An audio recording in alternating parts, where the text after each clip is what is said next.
This is the first part of the Cube Speedhack series, and in this series I will use this Cube version 1.3.0.2. And in the first part I will show you how to find the player coordinates, and the second part I will show you how to find the Speedhack address, and in the third part I will show you two different Speedhack versions that I've written in C. And this is a software that I've used, and here you can find the download link for the game. Okay, then I will start Cube and Cheat Engine. I'll attach Cheat Engine to the game. Then change the value type to float. Scan type unknown initial value. First scan. Now I walk a couple of steps and then I scan for changed value. Then again walk a little bit around and scan for changed value. And now just scan a couple of times for unchanged value. While you look around, change the weapon.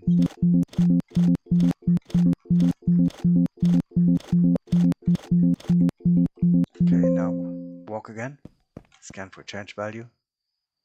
And again, scan for changed value. I'll go up the stairs and scan again for changed value. And now unchanged value again.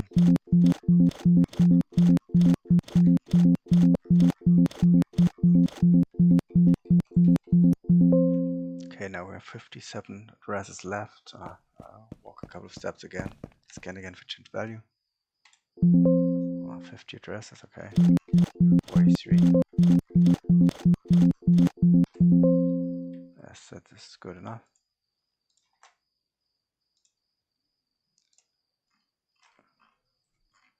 And then I will just mark this block, so I left click on this value, then I would shift and then I double click on this value, and then I can change the whole block. Okay, let's use a value of 129. Okay, nothing happens, and I will just delete these addresses and do the same with this block. Oh, okay, and we can see the player has moved.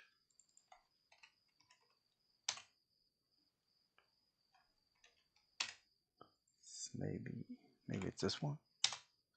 Yes, that looks good. Okay, then we can keep this address, delete the rest, and then right click, pointer scan for this address, max level 1.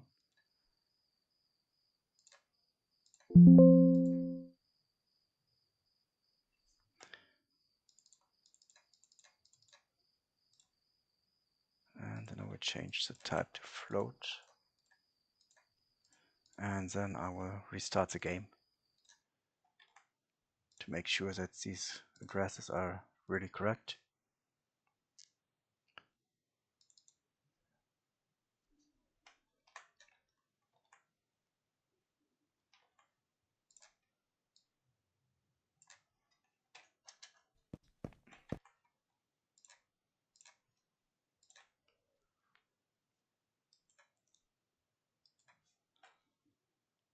And now I will change the value. Okay, maybe not 100, but 322, 320. And yeah, we can see the address is still correct. And in the next video, I will show you how we can use this information in order to find the Speedhack address.